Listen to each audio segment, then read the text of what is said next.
तो मैं निवेदन कर रहा था बंधुओं कि जो धर्म है, अर्थ है, काम है और मोक्ष है, पुरुषार्थ चतुष्ट है, इसमें धर्म की अगवानी जो करने का दायित्व है ब्राह्मणों को है।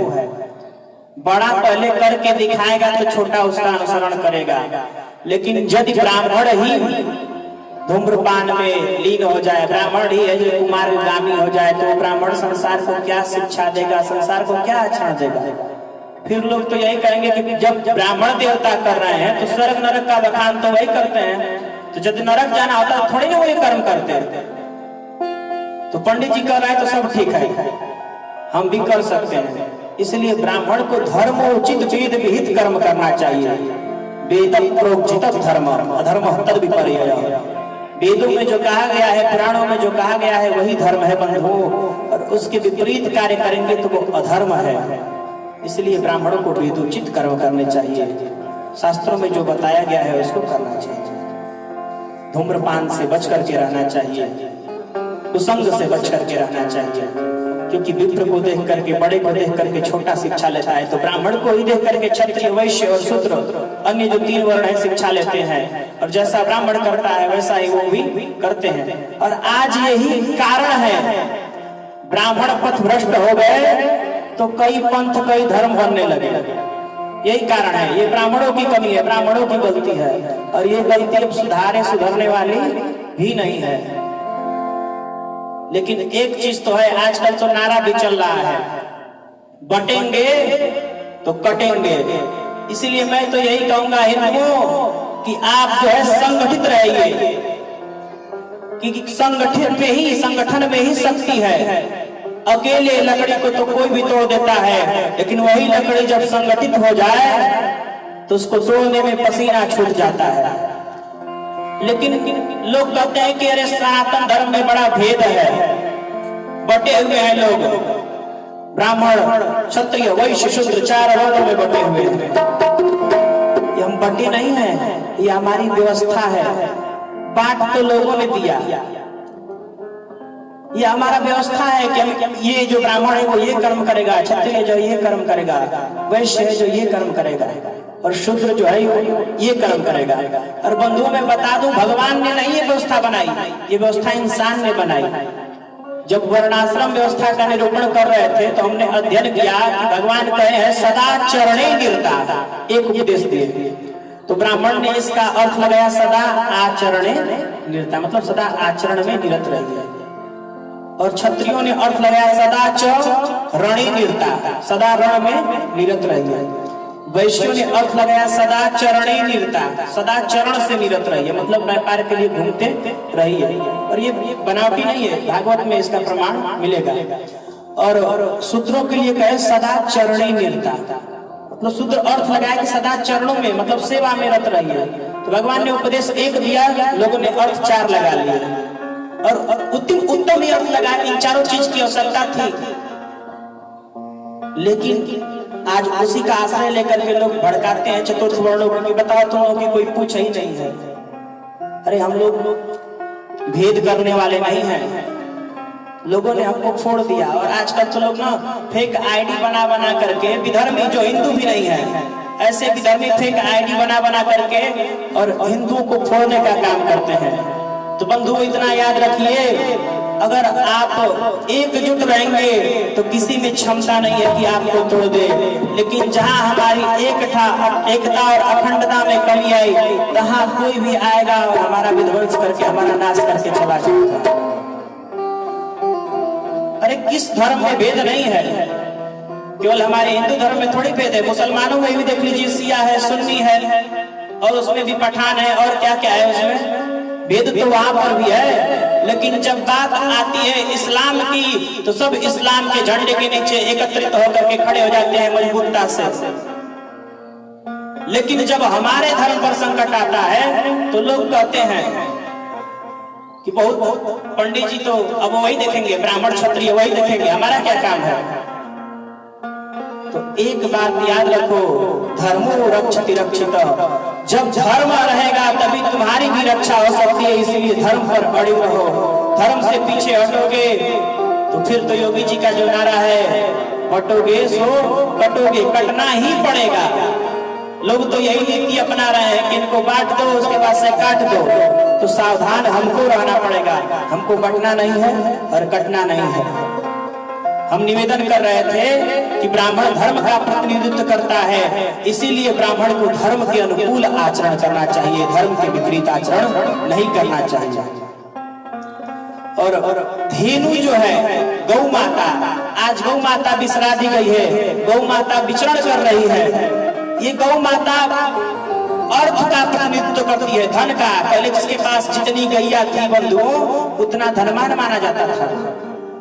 इसलिए देखिए विप्र धेनु, धर्म अर्थ को धेनु से जोड़ के देखिए तो धेनु जो है गैया जो है वो अर्थ का प्रतिनिधित्व करती है। और ऐसी गैया जब हमारे हिंदू राष्ट्र में आज काटी जा रही है, जिन पे रोक लगना चाहिए, गौ हत्या बंद होनी चाहिए, लेकिन आज हिंदू ही गौ माता को जो है कसाई के हाथों बेच रहा है कटने के लिए। ये उत्तम नहीं है, इसका विरोध होना चाहिए। लेकिन मैंने देखा एक जगह हम लोग पुराण करने गए थे तो उसमें जब हम गौ माता का प्रसंग सुना रहे हैं तो कह रहे 50 तो हम ही पकड़वा के भेज चुके हैं। मन में हम कहे कि तुमको हम बताते पंडित जी नहीं रहते तो 50 पकड़वा करके भेज चुके और हमसे कथा सुन रहे हो पापी। तो बताओ गौ की हत्या करा करके अपने आप को हिंदू कहते हैं, वो भी ब्राह्मण पंडित जी, पंडित ब्राह्मण जाति में उत्पन्न, और कहते हैं 50 गैया हम ही भेज चुके हैं। तो हिंदू ही अपनी माता को गाओ विश्वस्य मातरः, अरे गाय का दूध पूरा संसार पीता है तो गाय केवल हमारी माता नहीं है, विश्वस्य मातरः, विश्व की माता है। और वो गाय जो है वैद्य स्वरूपा है। शास्त्रों में कहा जाता है ना बंधुओं कि गौ माता का जो दूध है, दही है, घृत है, गाय का गोबर और गाय का मूत्र, इसमें इतना बल है, इतनी शक्ति है कि बड़े से बड़े रोग को समाप्त कर दे। गौ माता के ऊपर हाथ फेरिए समस्त रोग समाप्त हो जाए। सही कहा गया शास्त्रों में, ऐसा होता है। लेकिन आज नहीं हो रहा। क्यों नहीं हो रहा? क्योंकि हमने जो है गौ माता और पृथ्वी माता दोनों को विकृत कर दिया है। गौ और पृथ्वी का स्वरूप एक है। जैसे गौ माता का दोहन करते हैं हम लोग, वैसे पृथ्वी का भी दोहन होना चाहिए। लेकिन आज न गौ का दोहन हो रहा है न पृथ्वी का दोहन हो रहा है। लोग दूध के लालच में गायों का चारों थन तो दूहते ही है बंधुओं, और उसको इंजेक्शन लगा करके इतना खींच लेते हैं कि गाय का एक गुण है कि अपने बच्चे के लिए दूध सटका ले, लेकिन जब सुई लग जाती है तो वो भी नहीं सटका पाती, सारा का सारा दूध निचोड़ लेते हैं। अब बताओ उस दूध में वो शक्ति रहेगी? मान लीजिए चलो निचोड़ भी लिए, शक्ति रहती, लेकिन वो शक्ति गौ माता को कहां से मिलती है? अन्न से मिलती है। जो गाय अन्न खाती है, और वो अन्न कहां से उत्पन्न हो रहा है? पृथ्वी से। और पृथ्वी का भी तो हमने शोषण किया है, तो पृथ्वी कहां से उत्तम अन्न देगी? अरे पहले गौ माता के मल को, गौ माता के मूत्र को पृथ्वी पर छिड़का जाता था, और उससे पृथ्वी जो है दिव्य उत्तम अन्न प्रदान करती थी, जिस अन्न से हमारी काया पुष्ट होती थी। लेकिन आज हमने पृथ्वी का शोषण किया और पृथ्वी पर रासायनिक खादों का छिड़काव कर दिया, पृथ्वी को भी विकृत कर दी। आज पृथ्वी अन्न तो दे रही है, लेकिन उस अन्न में वो शक्ति नहीं है कि वो अन्न हमारे शरीर को पुष्ट कर सके। उसी अन्न को खा करके आज लोग बीमार पड़ रहे हैं, तो डॉक्टर मना कर देता है कि ये नहीं खाना है। तो महाराज हम तो रोटी की पपड़ी खाते हैं, हम तो दाल का पानी पीते हैं। कल जिन अन्न से हमको शक्ति मिलती थी, आज वही अन्न हमारा काल बन गया है। क्यों? क्योंकि आपने उस पृथ्वी को विकृत किया और आपने उस गौ माता को विकृत किया। शास्त्रों में सही लिखा गया है, गौ वैद्य स्वरूपा है। अरे पहले गैया जब चरने के लिए जाती थी और पृथ्वी पर जब गौ माता के गोबर से, गौ माता के मूत्र से छिड़काव होता था, तो पृथ्वी से दिव्य औषधि उत्पन्न होते थे, और वो औषधियों का चारण गौ माता करती थी। तो उसी औषधियों का रस जो है गौ माता के दूध में आता था, उसी दूध से दही बनता था, उसी दही से घृत बनता था, और उसके बाद से उसी गौ माता के जो मूत्र है, जो गोबर है, उसमें भी औषधियों का रस था, और उनको निश्चित अनुपात में मिला करके महाराज पंचगव्य तैयार होता है। और उस पंचगव्य में शक्ति है। शास्त्रों में कहा गया है यत्त्वां गस्थिगतं पापं देहे तिष्ठति मामके प्रासनात् पंचगव्यस्य दहत्वग्रंथिर्वेधनम्।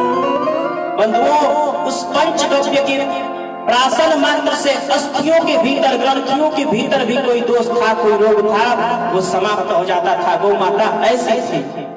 लेकिन आज हमने गौ और पृथ्वी दोनों को विकृत कर दिया। तो जब हमने दोनों को विकृत कर दिया, जब हमने दोनों को विसार दिया, तो फिर दोनों से कैसी आशा? अगर आज प्राचीन भारत के लोग कृषि कार्य जो कृषि की विधि है उस विधि से करने लगे, तो भले ही अन्न कम मिले, लेकिन जो अन्न मिलेगा वो दिव्य मिलेगा।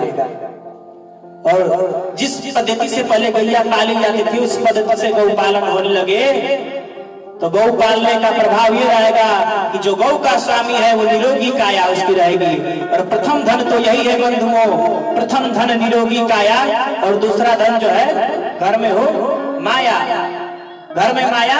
और उसके बाद से जो है प्रथम धन तो यही है कि काया जो है स्वस्थ रहे। आपसे निवेदन है, आप यहाँ आकर के विराजमान हो जाइए। तो बंधुओं, गौ माता का ये महात्मा है। जो गौ जो है धन का प्रतिनिधित्व करती है, लेकिन आज हमने गौ को भी विसार दिया, अपनी माँ को भी विसार दिया। और जब माँ को विसार दिया जाता है तो पिता रुष्ट हो जाते हैं, और तब पिता के कोप से बचाने वाला कोई नहीं होता, क्योंकि बाप के कोप से बचाने वाली मैया ही है। और जिस मैया को आज तुमने विसार दिया, वही मैया गौ का स्वरूप बना करके भगवान के पास जाएगी और त्राहिमाम करेगी, तो वही भगवान अवतार लेकर के धरती पर आएंगे और पापियों का संहार कर देंगे। इसीलिए गौ भक्तों, गौ माता की सेवा करो। हम तो सबसे कहते हैं, हमने अपने जीवन का 1/3 भाग गौ सेवा किया है। और बचपन में छोटा थोड़ा बहुत किए हो तो किए हो। 8 साल हमने गौ सेवा की है। इस समय के व्यस्तता के कारण हमको गौ बेचनी पड़ी, वो भी हम नहीं बेचे। तो जितना हो सके गौ सेवा करनी चाहिए। गौ सेवा का बहुत फल है। जो सच्चे भाव से, निष्ठा से गौ माता की सेवा करता है, कौन सी ऐसी इच्छा है जो गौ माता पूरी न कर दे? मनोकामनाओं की पूर्ति करने वाली कामधेनु होती है, गौ माता होती है। प्रेम से बोलिए गौ माता की।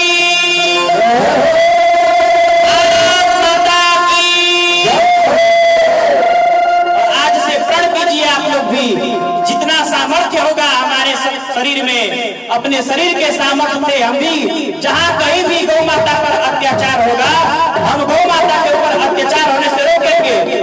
और मर भी गए तो गौ माता की रक्षा में मरेंगे, तो पूर्व के द्वार से साक्षात भगवान के शिवलोक को प्राप्त होंगे, साकेत धाम को प्राप्त होंगे। इसीलिए गौ माता की रक्षा में हमारी प्राण भी चली जाए, धर्म की रक्षा में हमारा प्राण भी चले जाए, देश की रक्षा में हमारा प्राण भी चला जाए, देव प्रतिमा की रक्षा में हमारा प्राण भी चला जाए तो जाए, लेकिन प्राण जाए पर वचन न जाए। भगवान राम का जो वचन है, सूर्यवंश का जो वचन है, उस वचन का पालन सभी भारतवासियों को करना चाहिए, सभी सनातनियों को करना चाहिए, तब जाके धर्म आगे बढ़ेगा। केवल धर्म का चोला पहन करके और मीठी मीठी बात करने से धर्म आगे बढ़ने वाला नहीं है। और यही निवेदन मैं आप सभी सनातनियों से करता हूँ कि अगर बंधुओं धर्म की रक्षा चाहते हो कि हमारा भारत जो है अखंड बने, विश्व गुरु बने, तो सबसे पहले जो है ब्राह्मणों को ये उपदेश दे रहा हूँ कि ब्राह्मण जो है अधिक से अधिक ब्राह्मणों उचित कर्म करें। और सभी सनातनियों से ये अनुरोध कर रहा हूँ कि वो सनातनी गौ माता की सेवा करें, ब्राह्मणों का आदर करें और किसी को भी हीन दृष्टि से न देखें। सबका अपना अपना कर्म है। ब्राह्मण जो है वो मुख है, तो शूद्र जो है चरण है, और बिना चरण के बैठे रह जाओगे, चल नहीं पाओगे। इसलिए सबका सम्मान होना चाहिए, किसी भी वर्ण की निंदा नहीं होनी चाहिए। आज निंदा का ही परिणाम है कि जो शूद्र हमारे ही धर्म के हैं आज विरोधी हो गए हैं। देखते हैं तो एक अलग ही, जो कि हमारे 24 अवतारों में से बुद्ध आते हैं, वो अपना एक अलग धर्म बना लेते हैं। हम बुद्ध हो गए और हम अम्बेडकर हो गए, जो मनुष्य साधारण तो महापुरुष है, लेकिन एक अलग पंथ, एक अलग धर्म का निर्माण हो गया। इसका जो जिम्मेदार है हम हैं, इसलिए हमको सुधार करना पड़ेगा, हम सबको सुधार करना पड़ेगा। हम बड़े हैं और बड़े को ही चाहिए कि सबको संगठित करके, एकत्रित करके लेकर के चले। अगर बड़ा एकत्रित नहीं करेगा तो समाज टूट जाएगा, परिवार टूट जाएगा। लेकिन इसीलिए परिवार को संयुक्त करने की जिम्मेदारी बड़े की होती है, बड़े को जाना पड़ेगा।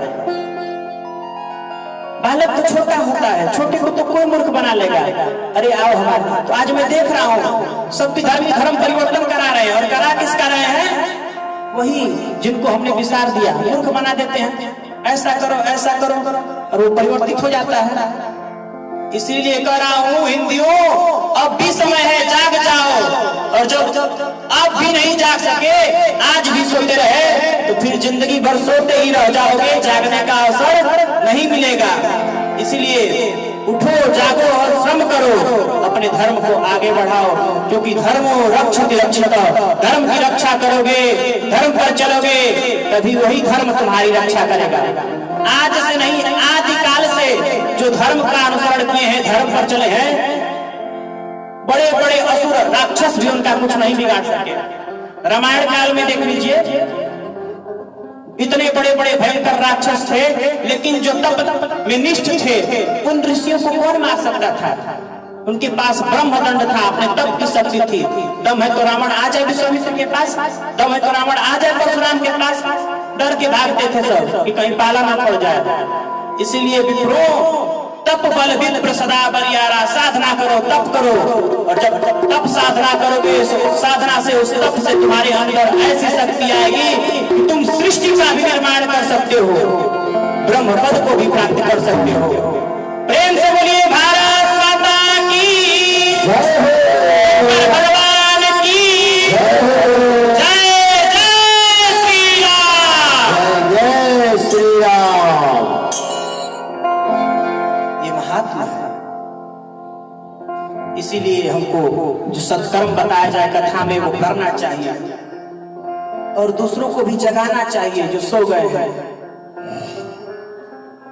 मैं निवेदन कर रहा था बंधुओं, शिव महापुराण श्रवण की विधि, उसमें आपको हम बता रहे थे कि ब्राह्मण को